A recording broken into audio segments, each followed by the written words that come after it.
you want to catch a live stream, let me tell you, don't stop till you hit Morty's Diner.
Morty's Diner, the best conversation in town, without being alien anal probed.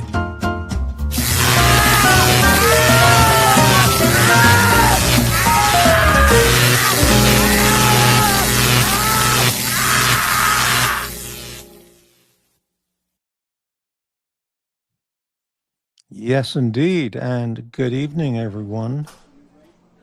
Welcome to Saturday night at Morty's Diner. Okay. Well, how's it going, everyone? Good evening. Let's say hello to Bart. And Tommy Mortimer, we need you on Fortnite. No wins without you. All right, well, let's talk about that. And hey, Dr. Bob's Nightmare. Nick is stealing your content again. We're doing a pesto stream. You know, what can I say? You know, what can I tell you? You know, I am the originator, not the imitator. I came up with that expression first on these channels.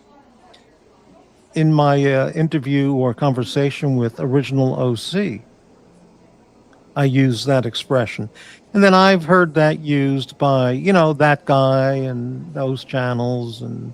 But, I'm not demanding credit for it. I'm not that kind of guy, Anyway, great to see everyone. And why is that music not happening? Let's just try this again.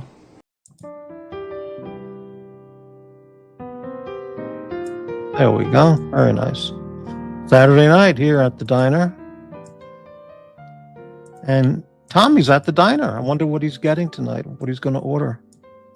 Knowing Tommy, he's just going to get a glass of water. No tip, But I don't know. All right, so let's go ahead and get started on tonight's show. Tonight's show is entitled Morty's Diner, Saturday Night Special.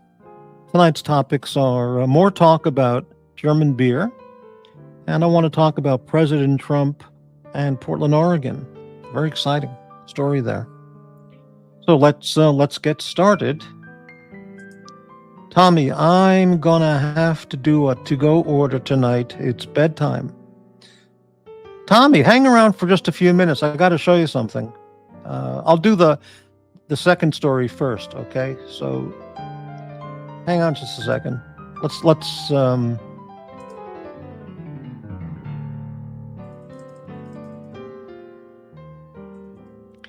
at this. This is in the news today. This particular story is from Politico, and it's all over the news. President Trump says he is authorizing military to use full force in Portland, Oregon. The president wrote on Truth Social that he is directing the Defense Department to send troops to Oregon. And my comment about that is Praise the Lord. Great news. Can't wait to welcome these National Guardsmen into downtown Portland. Now, of course, the governor, who's a lesbian liberal lunatic, is, but besides being a liberal lunatic, as well, she's a lesbian, of course. Yeah. And, of course, she says, there's nothing going on in downtown Portland. We don't need any troops. And they said that 4 years ago when the city was being destroyed. But anyway, let's just look at the story briefly. President Trump speaks to reporters before departing the White House. This is yesterday. And there's the whole story. But if you just look up on Google, Trump sending troops to Portland. It's just magnificent. And he's going to be doing other cities too, but I'm going to be going downtown when the troops are here. I'm going to be slinging my rifle over my shoulder, passing out cans of German beer to the troops, and welcoming them with flowers and German beer. It's just fantastic. Fantastic. Can't wait. I can't wait till he does this in Chicago. That's when I'll go to Chicago. When the streets in Chicago are covered with guardsmen. That's when I will go. Yeah, what is this? Nick is stealing my content again? Now doing streams about pesto? Wow. Amazing. Biff, hey Biff. 2 shootings in North Carolina tonight. Apparently a vet with PTSD got angry over nothing and fired shots at a dock bar from his boat. Info sketchy. All right, yeah, well, Dr. Michael Savage was the first person in the media 2 decades ago, easily a decade or 2 decades ago, who discussed on his show, and he was the first to even broach this topic. How many of these lunatic shooters are on psychiatric medicines? Antidepressants, antipsychotics, all kinds of that kind of stuff, and which is a specialty area of his knowledge. And wouldn't you know it? The profiles that come out of each of these shooters are, indicate that they are predominantly on all kinds of psychiatric medications, and besides being psychiatrically screwed up, mentally deranged. And when is the lawsuit going to come against the major pharma companies who market these antidepressants, antipsychotics, everything, with that can create homicidal inclinations, suicidal, homicidal tendencies? I mean, it's unbelievable. Yeah. Okay. So let's move on to the next topic: German beer. All right. Now let me get the pictures back in order here. One moment, please. Yeah, here it is. Best conversation in town without the mob hits. Better believe it. Okay. So, last couple shows I talked about this beer that I had. The greatest beer I've ever experienced ever in my life. Is just a class beyond anything else out there. From Germany, the world's oldest brewery, Weihenstephaner. And the one that I bought was Crystal Wiesbier. Absolutely extraordinary. Just incredible. Well, I was at one of the upscale markets today, and it was time to replenish my German beer inventory. So here's a picture. When I came home from the supermarket, I bought 2 more German beers. Now here, of course, is my 2016 Trump official coffee mug. And over here is the more recent one, Fear Not, from the dreadful day when he was, the attempted assassination. Yeah. So here we have same brand, Weihenstephaner, Hefeweißbier. So this is a little different, okay? The other one was Kristall Weißbier. This is Hefeweißbier. And I can't wait to open that up and enjoy that. And then I bought this one too, and these are both product of Germany. Here you see brewed in Germany. Paulaner München since 1634. So that's almost a 400-year brewery heritage. This brand is 1,000 years old, 1,000-year heritage. And they both ascribe to the German purity law of 1516. Okay, and this is Paulaner Oktoberfest beer. Because it's October coming up. It's Oktoberfest time, folks. And it says, the Original from München Oktoberfest. Look what it says. Germany's #1 Oktoberfest beer. How about that? So I can't wait to get into these. Here's my, I use this as a pen holder, this particular cup. As you can see, I buy Pilot pens. I like the 07s and the 10s. The 07 and the 10s. The 10s are a medium point, the 7s are a fine point. And I use them in black and blue and red. Sometimes I buy a colored assortment. But maybe I'll buy a case of this beer, and when I meet the National Guardsmen downtown, I'll just pass them out. Here's another picture. Beautiful. Beautiful. I can't wait. Now, as you can see on the back, on the Hefeweißbier, Bavarian style, and that's the American label information. And here it is, German's #1 Oktoberfest beer. That means Germans in Germany, European people in Oktoberfest in Munich are drinking this beer. And here's the stuff on the side. It's a 6.0% ABV, 1.9 ounces, imported by Paulaner USA, White Plains, New York, brewed and filled by Paulaner Brauerei Gruppe Gumba and Co. Kagaga. I speak German very well. Munich, Germany. Best before the production date, see the bottom of the can. And this is, the date was good. So I got them. Look what it says here. Oktoberfest beer, protected geographical indication. So this is a seal that this is the real Bavarian Oktoberfest München beer, not an imitator. So fantastic. Boy, that stuff looks good. Great labeling. Great design. Okay, so let's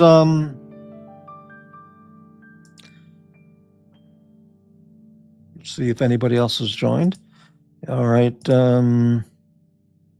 Nigel Edge, alleged pew pew guy. Okay. Tommy, we'll see how effective that is, but I hope for the best. Lots of places could use the help.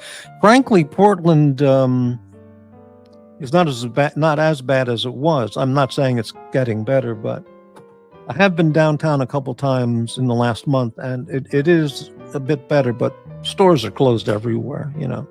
People are just afraid to go downtown.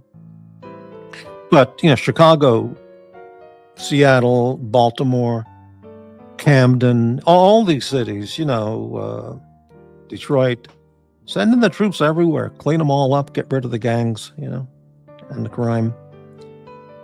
Let's shake dice for beers. Okay. Hey, MacLobster, the beer in Germany is incredible, even in a can. Well, that's why, I mean, I've had, you know, the Budweiser and all that shit, and it tastes like carbonated moose piss. I mean, it's just awful. I don't know how people drink that Budweiser shit. And the American brands. This stuff is just, it's the real thing, Now, I'm not going to pour it in a Trump coffee mug. I'm going to pour it in a glass. I mean, at least give me a break on that. But, yeah, great stuff. There it is. So I'm going to try these this week.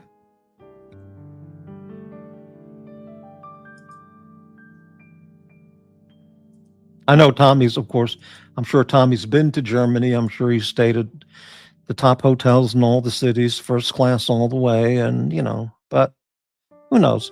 Anyway, let's, so that's the primary information on tonight's show.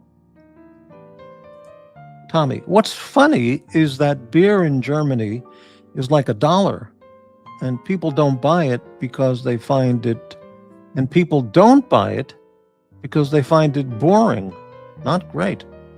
You got to be kidding me. All those German people in Oktoberfest, they're just getting blasted ass drunk drinking that German beer. You think they find it boring? That's an interesting comment. I mean, we would have to have Higgins here to comment on your statement, because Germans, drinking beer from being a baby. They drink beer. Gel tips. What is that in reference to? It's too late at night. I don't know what that means. Oh, the pens. Yeah, that's correct. That's correct. The Pilot 07 pen, which is a medium gel tip. That's right. It's a beautiful pen. It's very comfortable. It writes beautifully. It's terrific. I write really nicely with it. I don't see the point of getting $1,000 Mont Blanc fountain pen. I just, but, it all, whatever. I was in Prague 20 years ago. It was 27 cents for a Steiner. That's absolutely amazing. Dr. Bob, don't mix the beer with the benzos, Morty. Yeah, I'm aware of that, and thanks for the reminder. Thank you. Yeah, we love Germany, baby. We do. I do. So much about it's one of the most amazing countries in world history. And yes, there were periods that, kind of ruined their reputation, but their history is just extraordinary. And the people and the food and the beer and the sausage and the ships and the fish and the herring and, the wine and the girls and the prostitutes with the whips and the boots. And it's great. Antifas drink Bud Light. Yeah, I can believe that. Tommy, I don't mean beer in general. I meant the beer you were showing. Really? So let me go back to your comment. What's funny is that beer in Germany, the German beer like I'm showing, is like $1, and people don't buy it because they find it boring, not great. Really? Well, okay, I'll go with what you're saying, but I would need valid verification of that from some Germans. Maybe I can bring some German people on the show, and that'd be pretty great. Talk about these brands of beer I've been enjoying. Yeah, German food is fantastic. Yeah, Germany has really good food. It is not talked about much. Everyone talks about Indian food and Chinese food, and of course Italian food, and et cetera, et cetera. But the German cuisine is it's great. I really like it. I like Russian food too. Anything that's not spicy and stinky, then it's good. All right, Dr. Bob, I like making a chicken schnitzel. You should add it to the diner menu. It's on the menu. Dr. Bob, it's on the menu. That is the Dies Vienna special. It's a chicken schnitzel served with a Vienna salad, which is a potato vinaigrette salad with greens in it. So we got that covered. The Dies Vienna special. We got it. Absolutely. That's if you're going to get a dominatrix, either go Japanese or German or Chinese. Take my word for it. I know what I'm talking about. Amstel is always a reliable choice. I've never had that. That's been around forever. Oh, look who's here. Are you going to watch the race day tomorrow morning? No, I'm going to be out all day tomorrow doing stuff, living life. Yeah, maybe live streaming what I'll be doing. I'm not sure about that because I'm going to be with a bunch of people. But maybe I'll do some live streaming on location tomorrow. Possibly, if I do, it'll be on the spur of the moment. But I won't have time to watch the race thing. And I don't really watch racing NASCAR or Daytona 500 stuff on TV. I find it, and again, it's just my opinion, I find it very, very boring. It's just a car going around and around and around and around and around. And at those the premier races like the Indy and the Daytona, people are just waiting for the car crash. Otherwise there's nothing really happening. So no, I won't be watching that tomorrow. You like a good stomping, Morty? What does that mean? What the hell does that mean?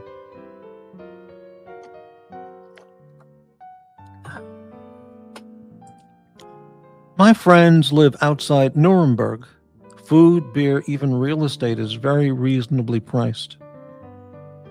Tommy, it's amazing. It's such a coincidence that you mentioned that, because at the very upscale market I was at, they had two bottles of Eyinger. How would you pronounce it? Eyinger, right next to the two that I'm showing here.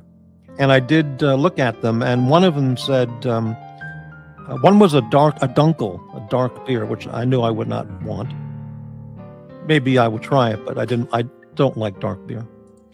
And they were both Eyinger, I don't know. And the other one was looked good, but it said, this is a strong beer. That's what it said. And that's probably not what I would like as much. But yeah, they had it there. And good recommendation. Uzi, send Morty another 300 and jump on the panel. Well, that's correct, Dr. Bob. Let's I did mention to Uzi, you want me to send this 200 back to you? And he, in the comments, he said, just go ahead and keep it. So, okay, thank you. So it's kept. And, but Dr. Bob, that calculation would be 500 minus 1.99 minus 1.99 minus 200 for $296.02. As discussed last night, he can come on the panel tonight. $296.02 Cash App. So the offer's out there. It's up to, and again, this is a feeling good discount from Morty, because it really is $1,000 offer, which I agreed to bring it down to 500. So let me put it here. A mere $296.02 Cash App, and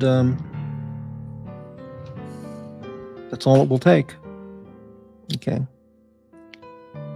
Let me get the invite link up. 1 second here. Forgot to do that earlier. I don't think I'm going to be on that long tonight because I have to get up early tomorrow for the big day. I'm going to be out all day hiking and in the woods and forests here in Portland, outside of the city. I mean, or outside of downtown, But I'll tell you, when the National Guard comes here and starts patrolling the streets downtown, I'll be downtown waving my rainbow flag and welcoming all the guardsmen to Portland. Okay.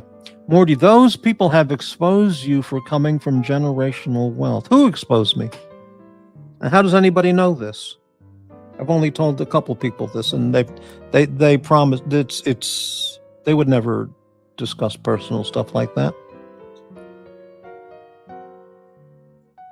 Oh, hello, Jock.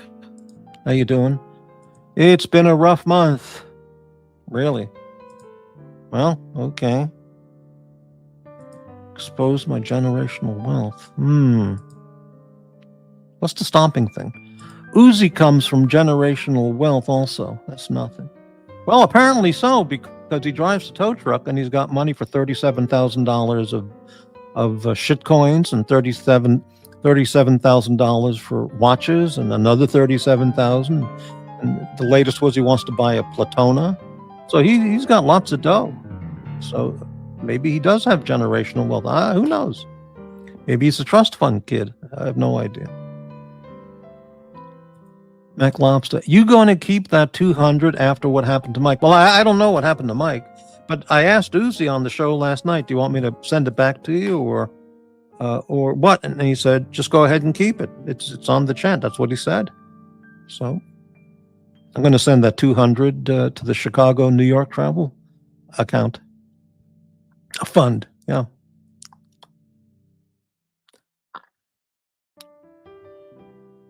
Let's see.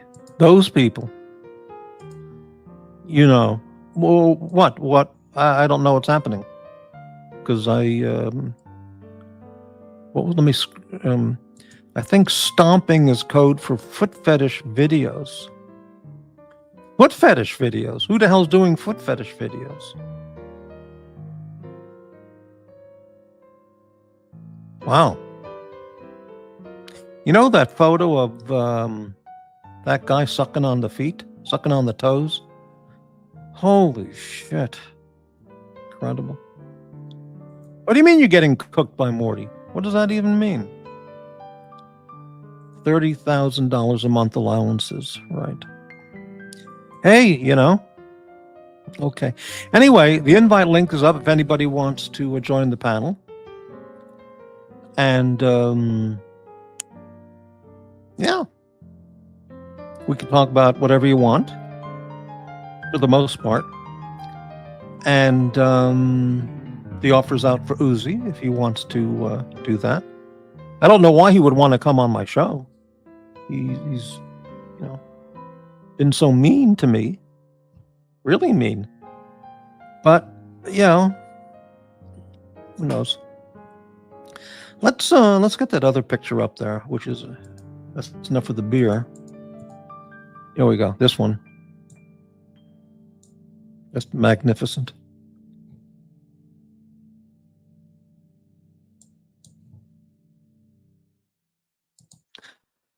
All right. So I'm all benzoed up. I'm looking forward to going to sleep. I'll probably end the show in a half hour. And get a full night's sleep and get up and have a great day tomorrow. 16 viewers. Thanks everyone for watching. If you would, how about a thumbs up? Show support for the channel, or a thumbs down. That would sure help. Be appreciated. 5 thumbs up right now. And as the banner says, crawling across the screen, contributions are welcome to help support the channel. All that information's in the description section, right under the video. Hope that's Portland and not Poland. Yeah, well, that's a very interesting comment. Very well stated.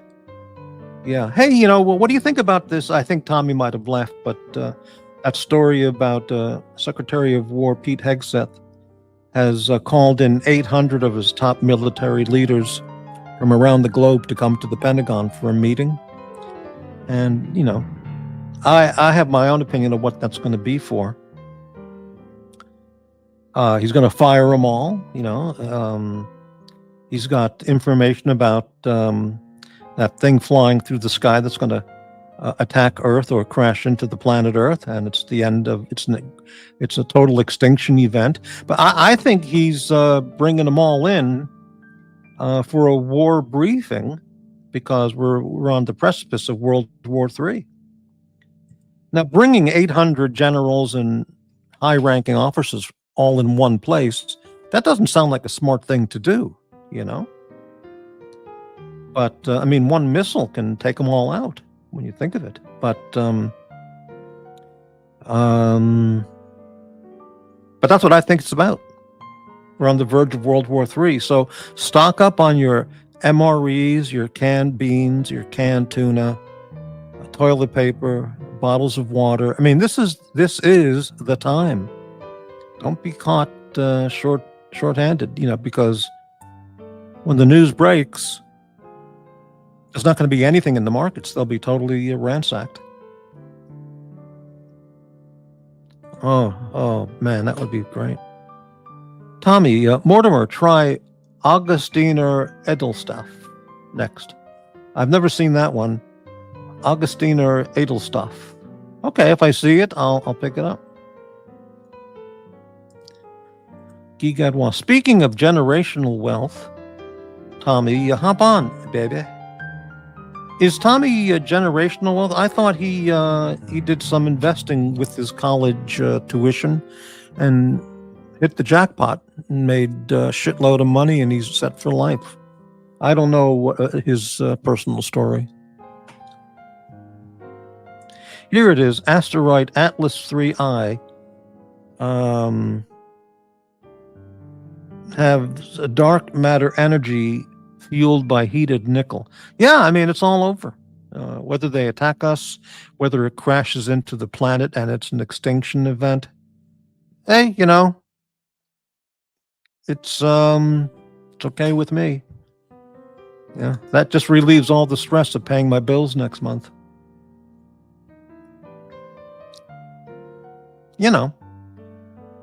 May have, right.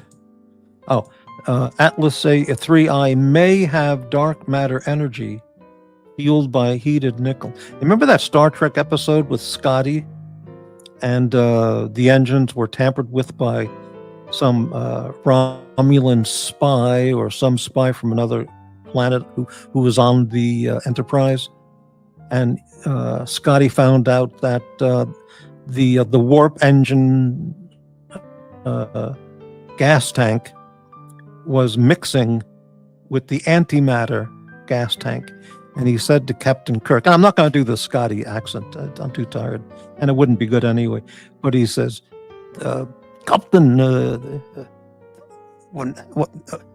you understand? When the matter combines with the antimatter, it's the end of the universe. It's total, And then Captain Kirk, of course, said, well, Scotty, work on it. You got 5 minutes. And of course, he solved the problem. Yeah. But, when antimatter and matter mix, you can't control it.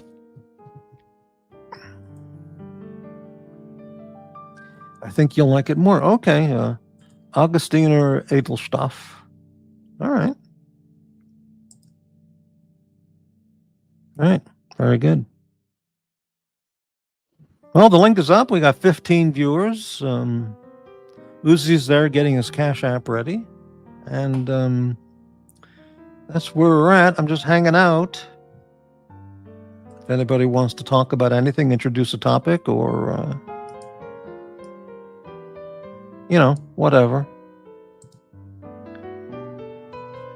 I watched a few minutes of those other channels today. Actually, it was less than that. I clicked on to watch Nicholas' channel for about 2 minutes, and all I heard was screaming about Pasta being accused of being a fake Marine. It was Jock and Pasta going at it. I think Uzi was there too, and I said, I gotta go, so I clicked it off.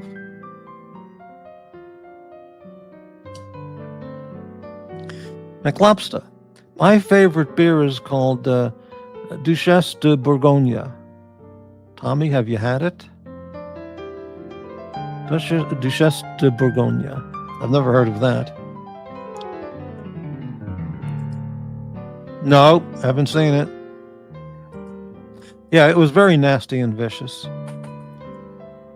It's the first alleged fake Marine or alleged stolen valor in all the channel's history, and it was really it's Belgian beer. Okay, I've seen some Belgian beers at the markets.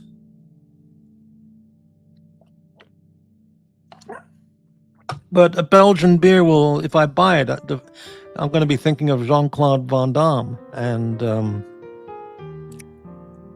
I don't know. Hey,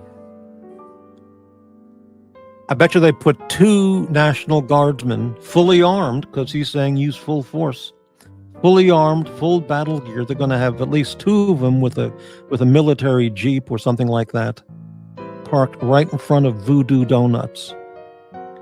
And that'll be the greatest time ever for the absolute safest visit to Voodoo Donuts. Can you imagine that? Armed National Guardsmen right in front of Voodoo Donuts. You can walk in there, buy whatever you want, sit outside on the benches, relax, light up a joint, have a German beer with the donuts. Total peace and tranquility, safety. Oh, it'll be great. Great. You heard the stream, Morty. Opinions were formed. Yeah, I listened to less than 2 minutes of it. I'm not even going to comment on it, Of course I have comments, but I'm not going to get into it. I'm not involved in it. It's got nothing to do with me. I'm not going to get into it.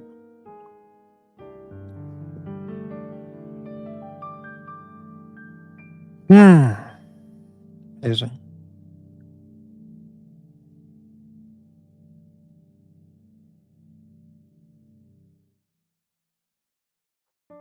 Let me check my phone, see if I'm getting any hate emails.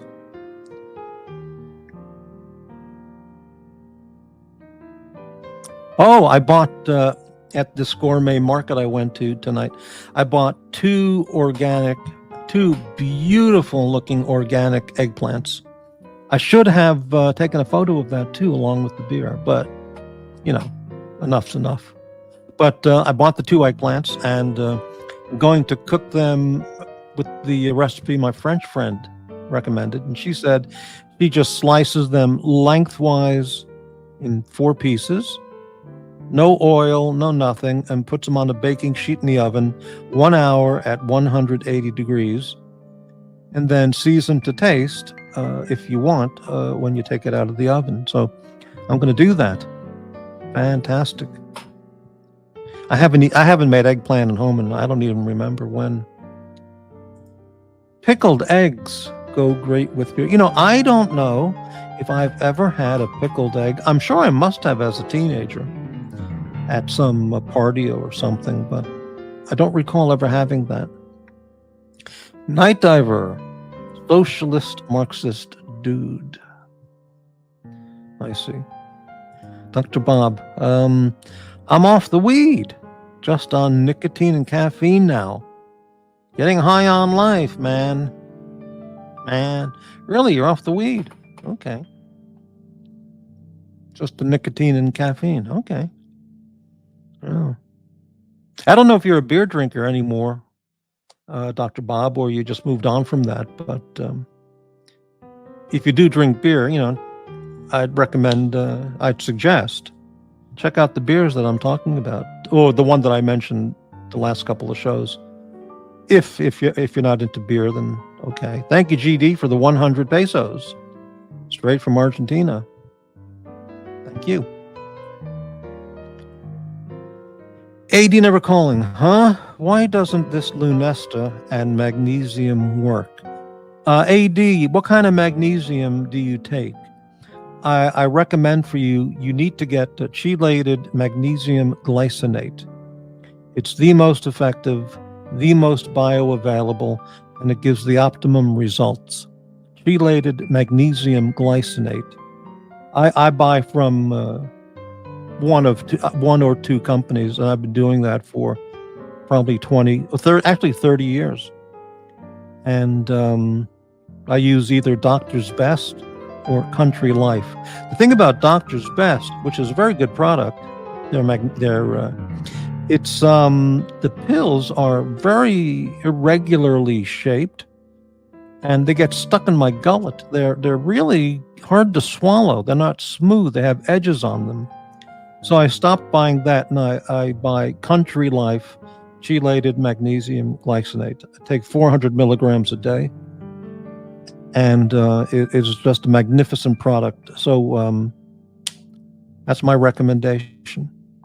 You can, obviously, there's other brands that will be top quality also. And if you have a brand you like, go for it. Doctor's Best also makes a powder. So it's the same. It comes with a little tiny plastic spoon inside the plastic jar or bottle, and you unscrew it and you scoop it. One scoop is 400 milligrams, if I remember, or half a scoop. And you can add that to water. It's a peach flavor. It tastes very nice. It's got like aspartame or something as a sweetener, and it's absorbed way faster than the tablet. It works great too, really great. And I mean, it's a fantastic product.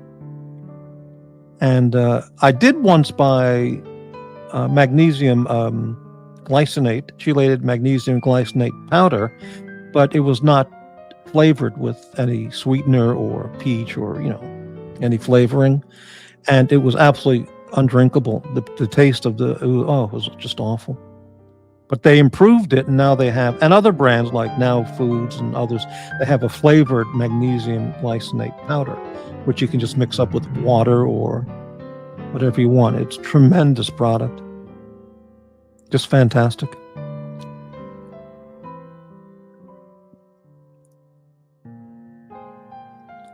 Yeah, I've seen that in all the supermarkets here at Belgian Chimay beer.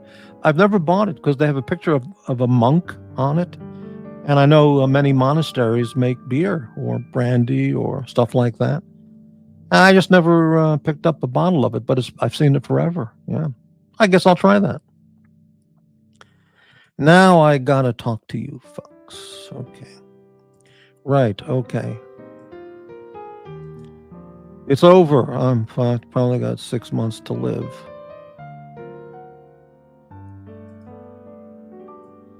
Probably not for too long, though. Oh, right, okay.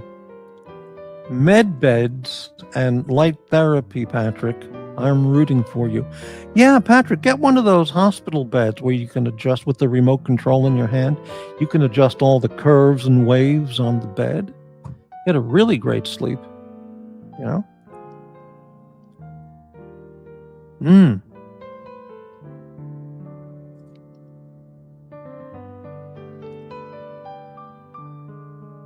But Patrick, Trump sending in the National Guard. He's authorizing full force against, it's going to be glorious. It's going to be great. I'm going to be downtown to welcome the troops. I mean, absolutely. I'll be passing out, I'll be buying dozens of boxes of Voodoo Donuts. I'll be passing them out to the guys.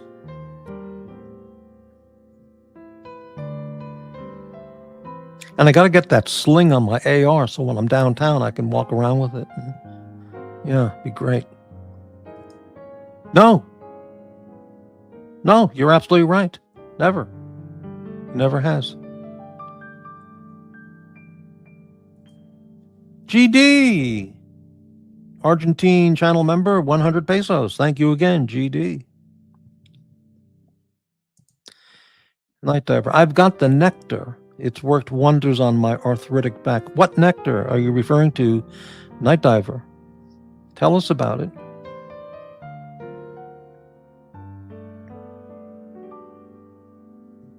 Yep, Peso Cannon is on rapid fire tonight.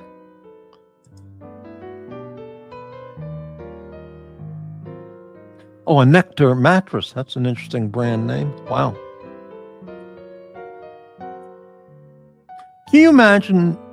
I guess that's a very expensive mattress, like tens of thousands. Can you imagine going and buying one of those tens of thousands kinds of mattresses? It costs 30,000, 40,000. They bring it to your house, they set it up, and you take your magnesium, you take your chamomile tea, you take your Lunesta, and just as you come out of the shower, put on your clean Brooks Brothers pajamas and you lie down in bed, You lay down in bed, and you lie down in bed. Tommy butchers it. And just then, you see on the telephone, emergency alert, that asteroid's coming directly towards Earth, and we're all doomed in half an hour. You don't even get a full night's sleep on it. Clyde has one of those Sleep 8 beds. I don't know what that is. Is that where he makes his sous vide steaks, in his Sleep 8 bed? Only tens of thousands if you live in a blue state. I see. Nectar was a hype board in the 80s. Yeah. Hey, whatever happened to waterbeds? Anybody? That was in the 70s and 80s and 90s. There were waterbeds. I knew people with waterbeds. Yeah.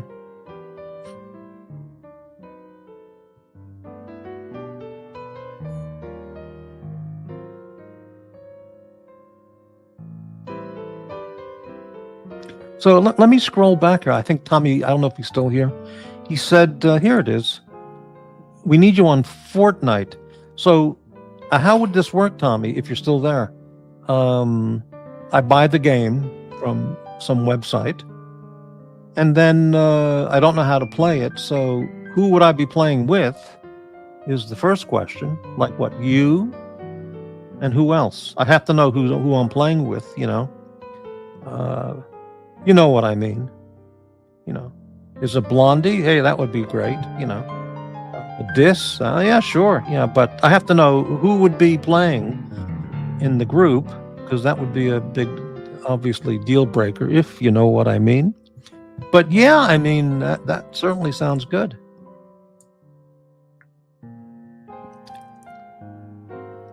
Do you ever bang on a waterbed? No, I've been on a waterbed, but I've never banged on a waterbed. No. Portland City Council members brought back opium tea from their Austrian vacation. Oh, man, I wish I could have some of that. I do a lot of reading about opium, Tommy. I really close my eyes and transport myself to Shanghai or even San Francisco in the 1890s, 1910s. You know, laying around in an opium den all day long, smoking opium. And opium supposedly has a very nice scent or fragrance, very sweet kind of fragrance. It doesn't smell like, you know, KFC garbage dumpster. It smells very nice, apparently. And I would do that. You bet. Get a gaming table. Really? Okay.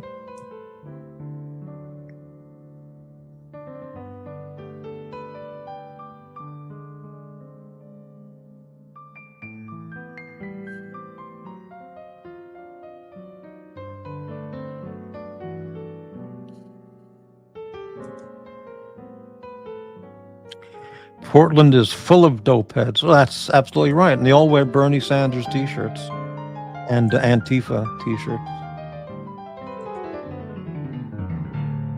And you never, ever see anyone downtown ever wearing a red MAGA hat. Never. That would be instant suicide. You'd be attacked. Now, I would be interested in doing that for a sizable super chat. I mean, we're talking heavy duty PayPal. Because, you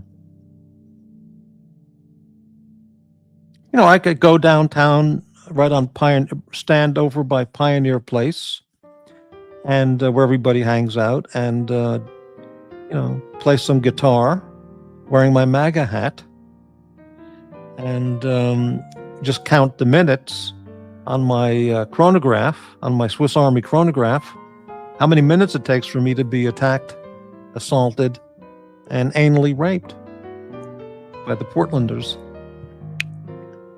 Wouldn't take long at all. That would be a good video, actually. Yeah. So did anybody take my suggestion and watch that movie Big Stan with Rob Schneider and David Carradine? Fucking funny.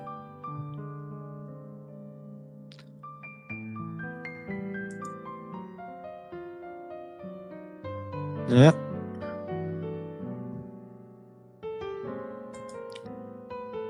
Truth everlasting.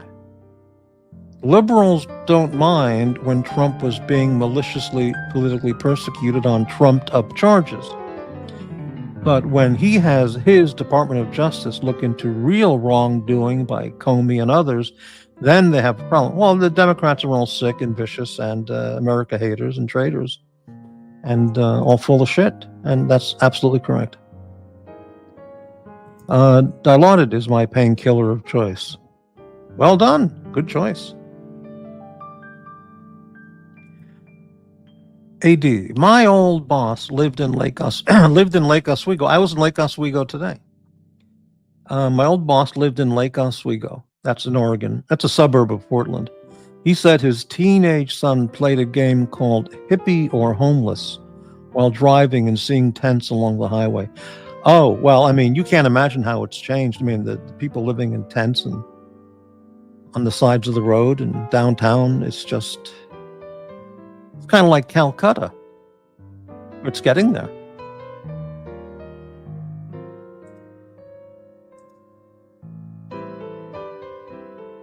Dilaudid. Okay. Yeah.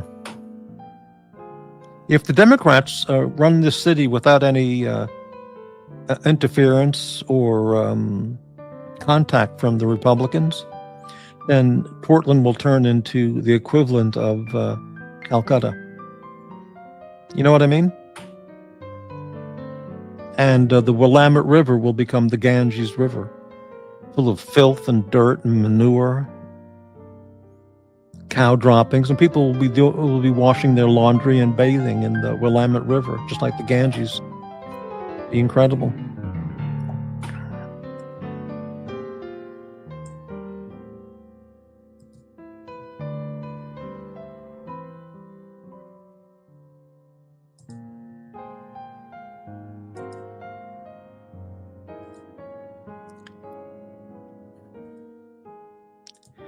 Hippie would take it as a compliment to be mistaken for a homeless. Yeah, that's a good point. You make a good point there. Yeah.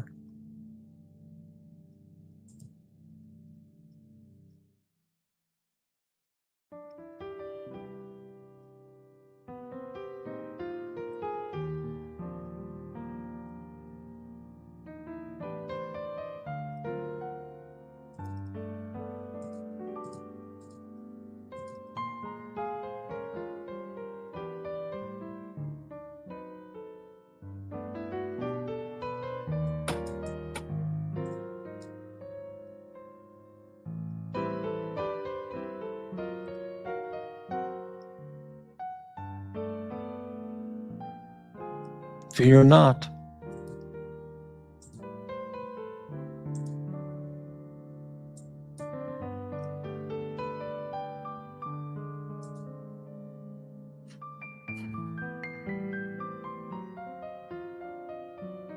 No panelists tonight, no guests on the panel. Okay.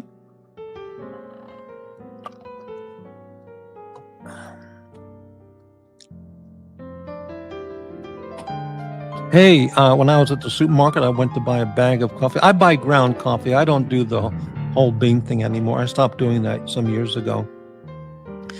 And this is not, I'm not joking. Coffee, like a 12-ounce bag, which is the standard basic size, you could find Pete's Coffee, $8.99, $9.99, sometimes $11.99. Now it's $14 or $13.99. And I'm not paying that because it always drops down to the $8.99 price like every other week. But all the brands at the market I was at, $19 for a 12-ounce bag and $20 and $17.99. $20. And the Pete's was like 17 or 16. Just $20 for a 12-ounce bag of coffee. Now, I know you can buy the Dunkin' Donuts brand or the, some shit brand for $5.99, but, that shit's undrinkable crap. But Aussie Expat, I can jump on. Hey, that'll be great. Okay. Maybe move to Ashland. No homeless there. Let me lower that music in the background. And let's welcome Aussie Expat. G'day, Morty. How you doing? Hey, how you doing, Aussie? It's a little late in the evening, as always. A little late night chat. Yeah, I won't be on that much longer, but just until the I saw benzos you kick streaming, in. but I have a video to finish, so I was editing that. You gotta do the big things first before you start chopping up your quality time for smaller things. Ah, right, My exactly. channel is a smaller thing, but Right. So, hey, I saw you on the Young Brando channel showing your new gold land dweller. yes, yeah. And are you one of the very first people in the country to get one? Absolutely. If you look on the secondary market, there's like very few examples, if any. If they're real or not real examples, it's Wow. debatable. But Well, certainly congratulations. I have to tell you that I'm not a Rolex guy, but I like that watch more than all the other Rolexes because it doesn't have the Mercedes hand. Yeah, it's got a unique got- handset. Yeah, it's got a very nice handset, like my Victorinox. Very nice, you know, Mhm. and just good, long, clear, no funny Mercedes symbol on it thing, you know. Well, the Mercedes hands always appear on the sport watches, so the non-sports all have more minimalist hands. Yeah. So that's how you can tell it's a sports version. They almost always put that in, except for the Daytona. The Daytona is the only one I think that doesn't have the Mercedes hands. Yeah. And, I didn't know that the land well. I don't know anything about it really. Just a couple things I've seen, but I didn't know I thought it was only in white gold or stainless. I didn't know it came in gold. So when I saw it, when you showed it to young Brando, that was like, wow, you got one in gold. Amazing. Yeah. It's at the moment. Yeah, it's a funny selection of metals. They went with steel, rose gold, and platinum. So the only gold available is the rose gold. My wife is like all her watches are rose gold, so it's right up her alley. Wow. Of course. And So that's going to be for your wife yes, to wear. Yeah. You're not going to wear that at all? No. No, because I was wondering if that was for you. How would you decide whether if you were going out, how would you decide to wear that or your gold Daytona? How can you possibly decide which one to wear? She's got her own gold Daytona as well, actually. So she's got a gold Daytona as well, and I asked this question multiple times because she said I have to have that watch. Like she was very, like the first time she saw it, she absolutely wanted it, and I'm like, yeah, if there's any watch that I should get you, it's probably this one because you clearly want it a lot. It was really connected to her, but at the same time, I was like, how do you choose between a gold Daytona and this and the Land Dweller? Like, which one? Which one's the one that is nice? Because they're both stunning. So it's obviously going to be left up to her. I suggest that maybe the Daytona is taking a back seat for a little while, which is crazy. Wow. Really at cool. home, does your wife wear a watch? Yeah. For the most part, for the last year, she's been really wearing the Tudor Black Bay 36. It's a beautiful piece. It looks really nice, but in the last month, she's been wearing her Datejust a little bit more.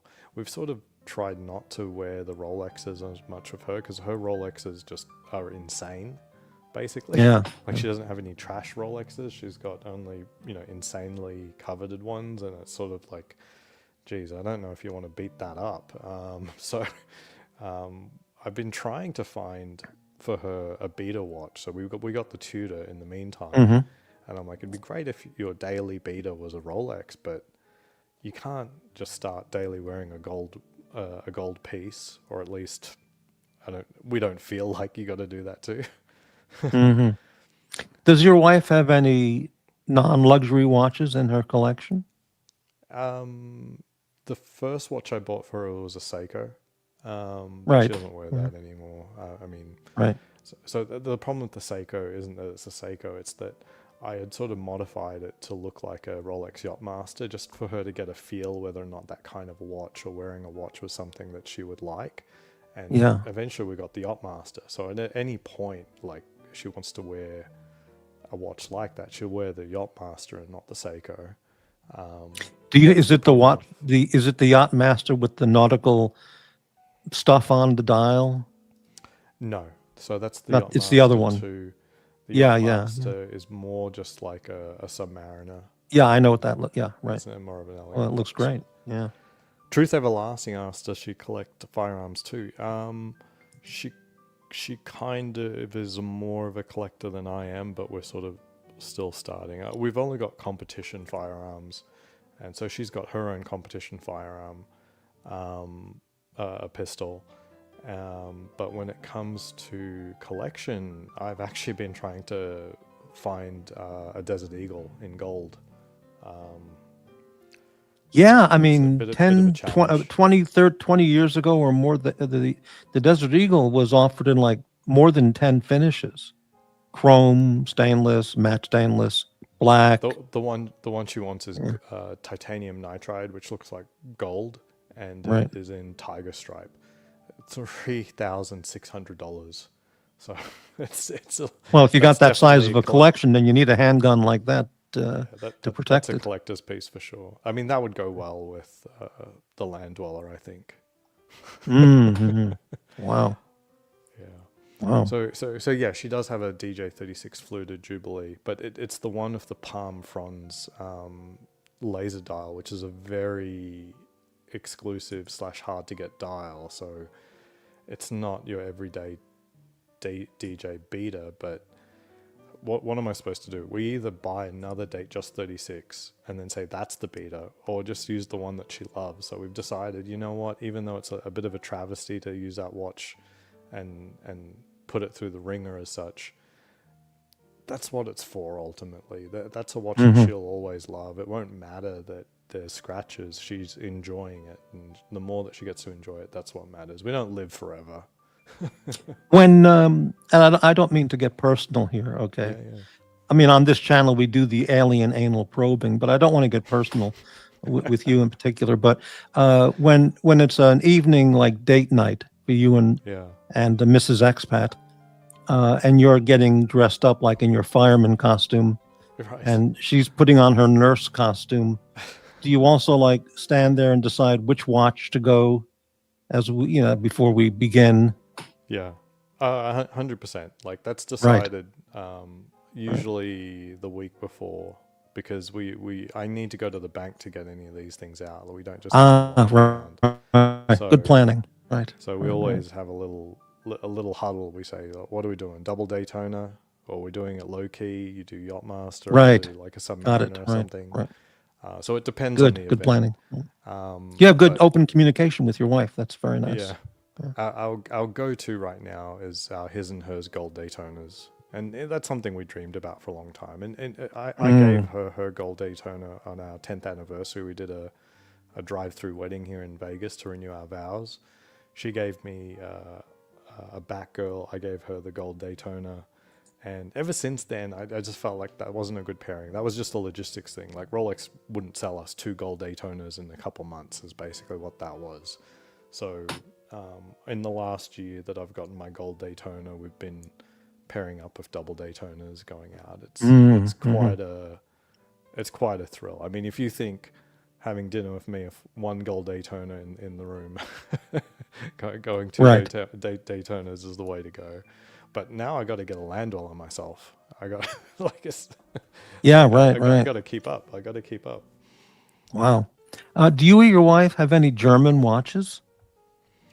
No, my wife only has Rolexes and Tudor and one Seiko. Right. I've got Rolexes, Tudor, and one Omega. So no German watches. But there aren't that many German makers. I mean, you got Lange and I think Nomos and Well, at the Glashütte. upper extreme level, there's a handful. Yeah. Yeah. Those are, as Archie would say, for people who like bondage and discipline. McLobster has a Colt Python, blued with a walnut grips. Six Yeah, incher. I'd love to know if you have like an original or the re-release Python, and is there a difference? I don't know. I mean, Mm. Colt for sure have not been a very good name in the last like 20 years, but the Python is legendary. Our machine gun Unfired guy. Python. I have an unfired Python with box that I don't want anymore. Wow. Wow, Right. Uzi says he's got an original. Wow. Mine is from the 60s. Wow, we got a whole bunch of Python owners here. That Wow, kicks that's ass. That's amazing. that's fucking amazing. Um, Let's walk into the Ozzy, room and then everyone's got a Daytona on. Everyone's got right, Pythons. right. Ozzy, have you purchased any of your Rolex with the sole intention to pass it on to one or both of your kids? And which ones? Or which Yeah, one? yeah, 100%, 100%. So I've thought about this before I bought my first Submariner. So my first Submariner that I tried to purchase, and I won't get into that, but basically they offered me a Submariner and I was an idiot. I didn't take it, but that would have been for my son in 2019. I regretted Mm-hmm. that enough that I went back and purchased a 2019 Submariner, the green one, the Hulk. So that'll be my son's. That's my most worn watch. Daughter was a little bit more complicated because getting watches was much harder when she was born. It's like 2022, and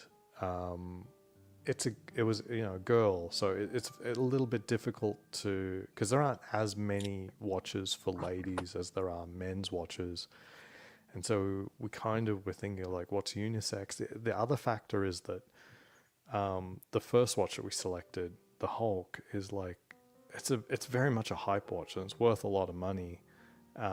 So we didn't want to limp in with like any old thing to be to be the girls' watch. We needed something to sort of like match that sort of energy.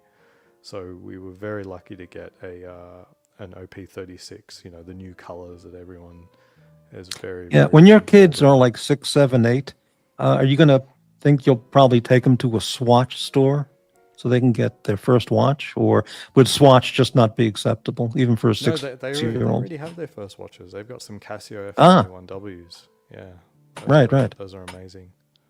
Um, Yeah.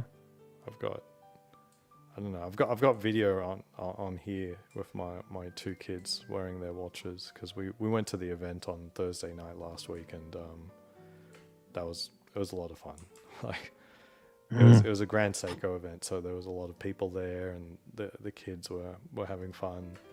And that's something about the administration that I really loved. I'm not seeing it as much at the moment, but they brought kids to all of the official functions, and I thought that was Hmm. really nice to be normalizing kids. And on top of that, they're the people's actual own kids, Yes, right. not the imitation fake kids from those other people, which is all true. But anyway, Hmm. yeah.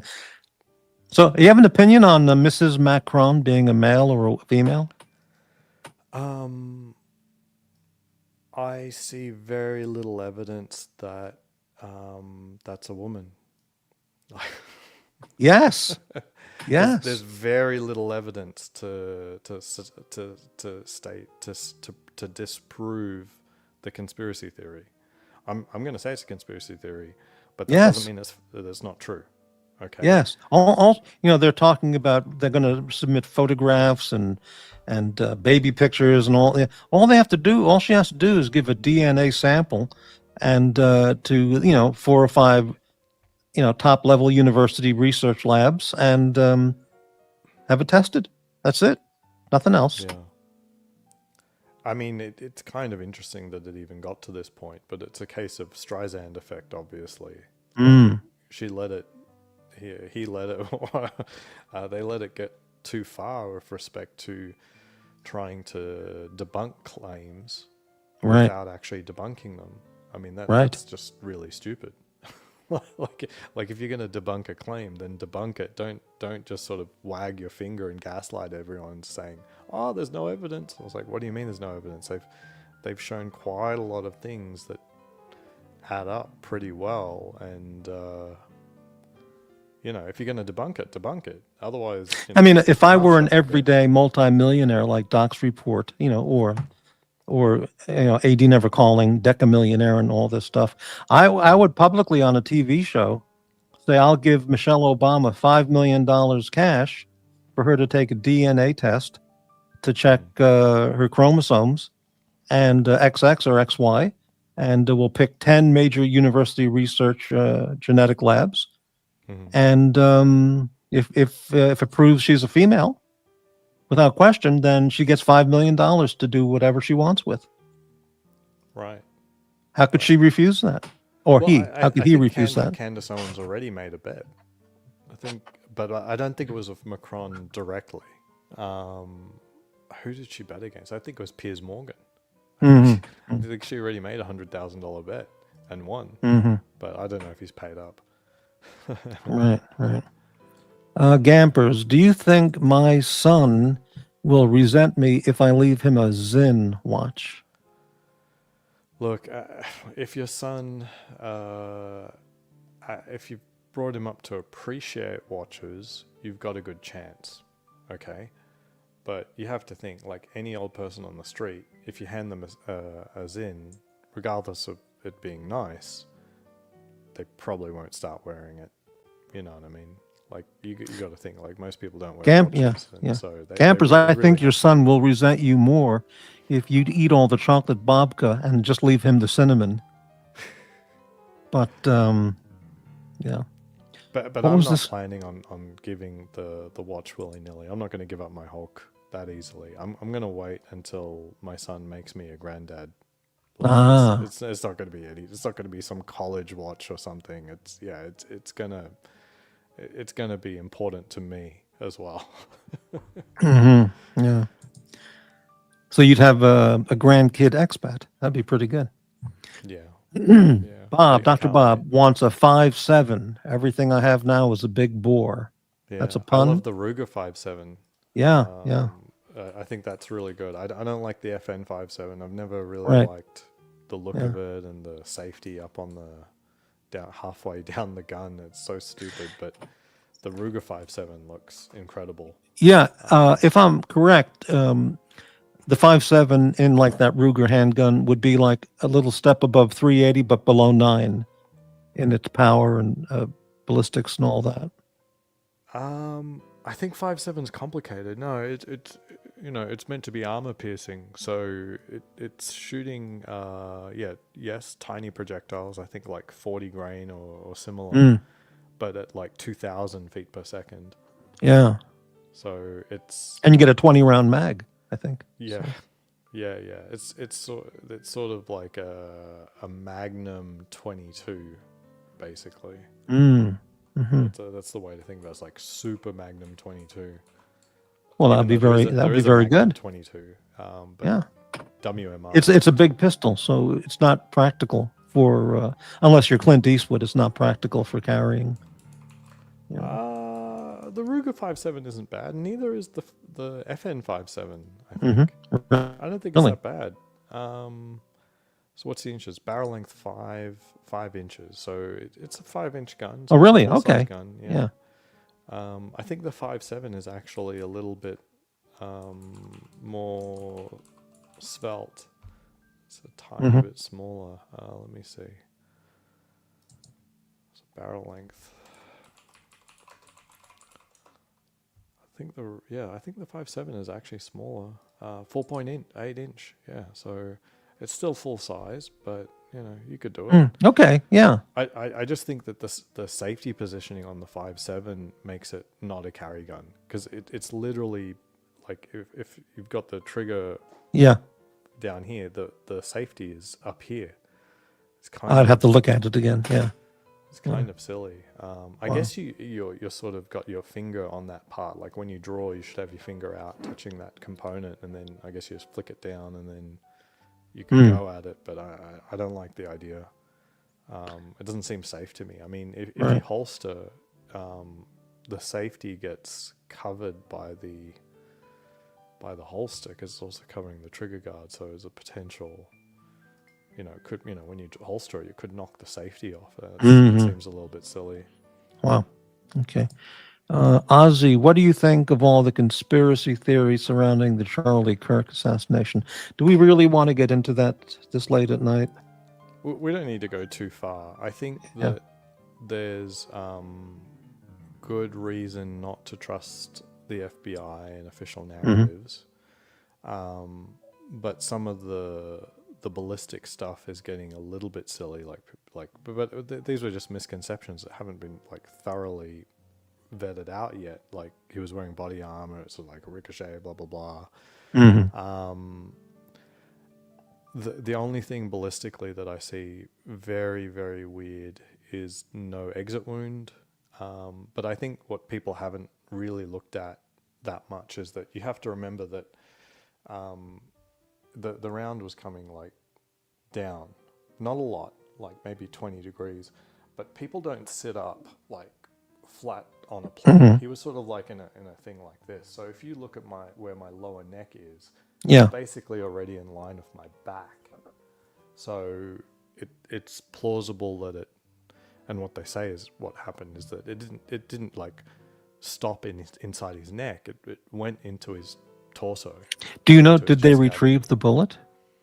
They said they did. Now, the interesting thing is like there's other conspiracies now, and I believe them to be, you know, they're these are good questions. Like I love that the current world we're in, we're asking logical questions. Yeah. It's like, was there an autopsy? Like we're getting like word about like where they found the bullet and stuff, but I mean, was there actually an autopsy? You know what I mean? And why don't we know anything about it? And I think I've seen better footage with respect to the assassin and like how he may have been able to, you know, it's not clear that he's holding a 30-inch rifle, but I think it's plausible what we're seeing in the video is a rifle and not just a backpack. So yeah, it mostly checks out, but don't trust, verify. Right.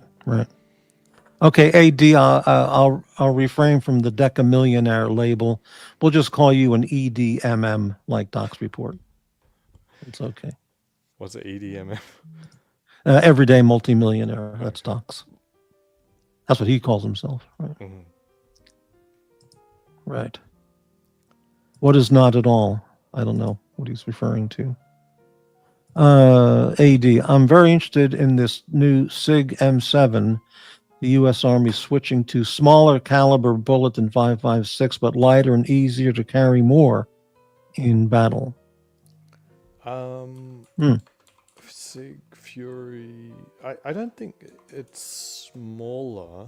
It's a 6.8, he says. Yeah, it's a 6.8 or a .277. So it's not a 30 cal, but it is not a 226 either. So it's a much bigger round, and it delivers more energy than 308.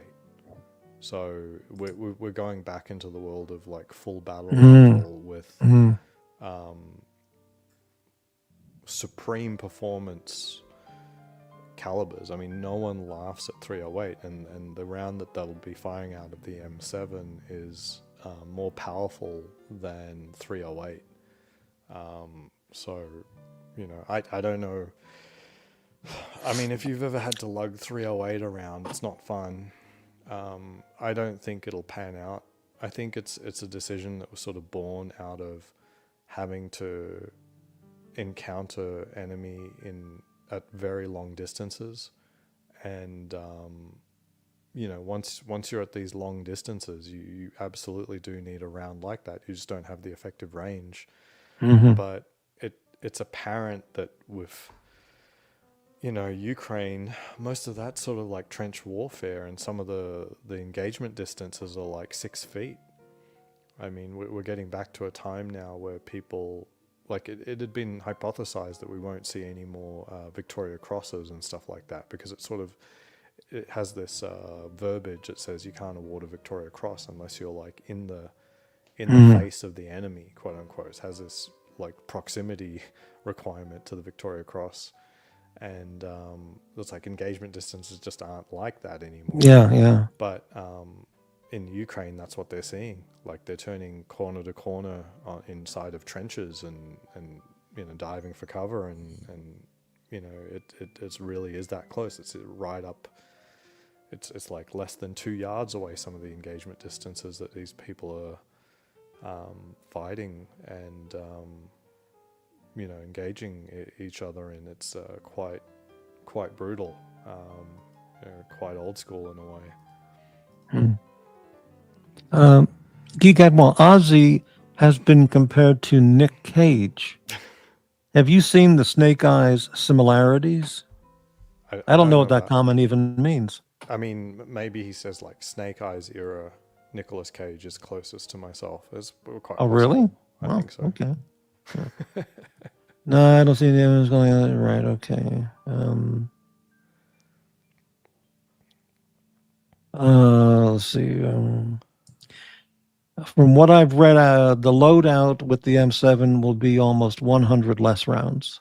Yeah, I think so. I mean, 100 less rounds is completely acceptable if your enemy is engaging from 1,000 yards away, and you just need an ultra accurate, super fast round to actually even reach out. There's no point in carrying another 100 rounds of something that won't actually hit your target.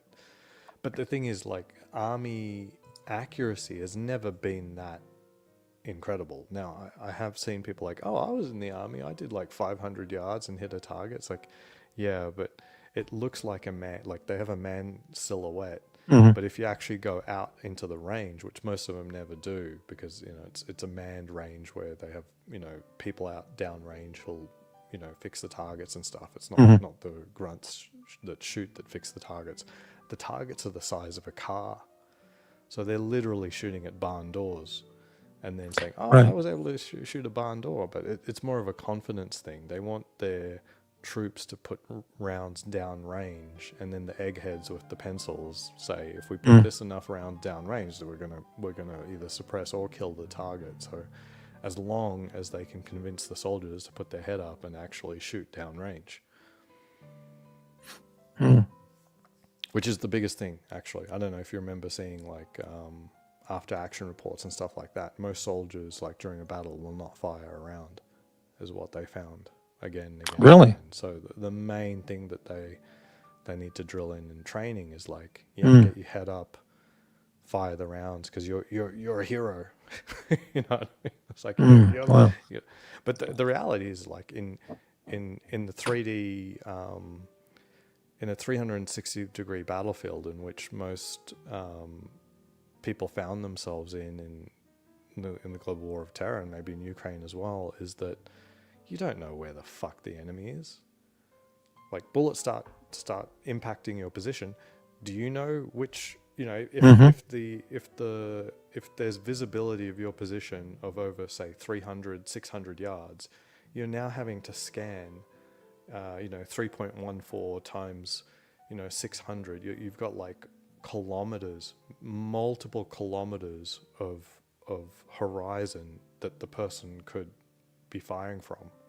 Do you get what I'm saying? Like, there's just too much battlefield to be able to scan, and just while they're like raining down shots on you. So most fire in response is just happening, just point at something and just start unloading lead is my understanding is what happens.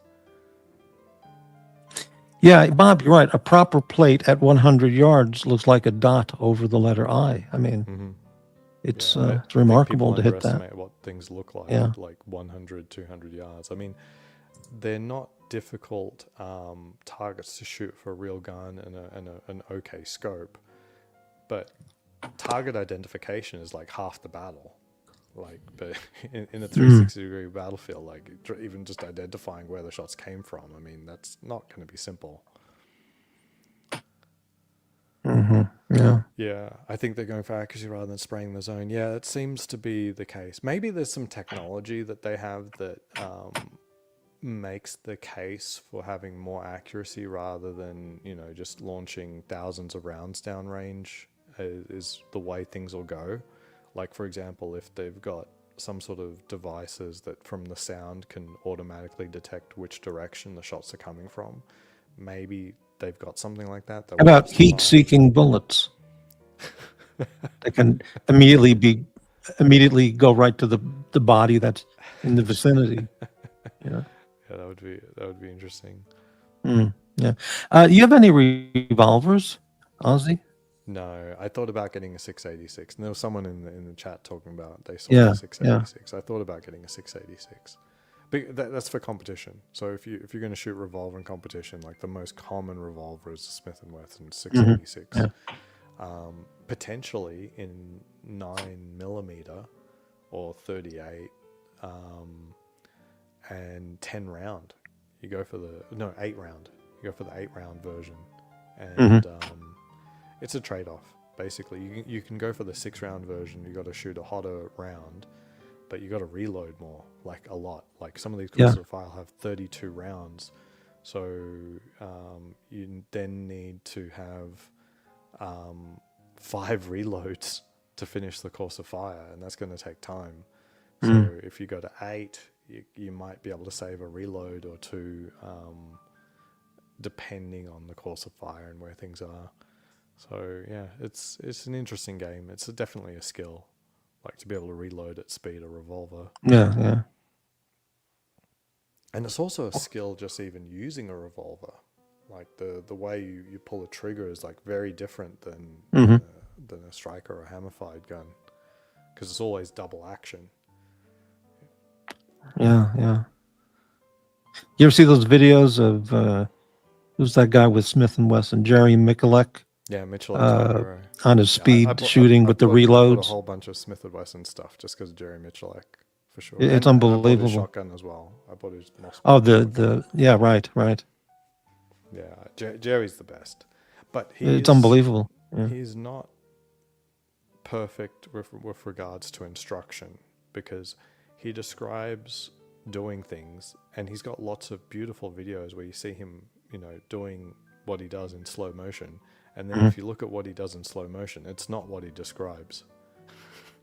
Like, for example, he talks about pulling, getting to the wall of the trigger, letting it break, and then letting it only enough to reset, come back, and blah, blah, blah.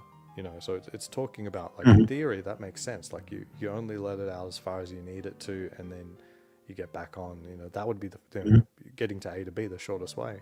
But if you see in slow motion, he comes all the way off the trigger every single time. Like he comes off the trigger, like there's an air gap. So he's the trigger, and he comes off every single time before he hits the trigger again. And he doesn't wait. He just slams straight through it every single time.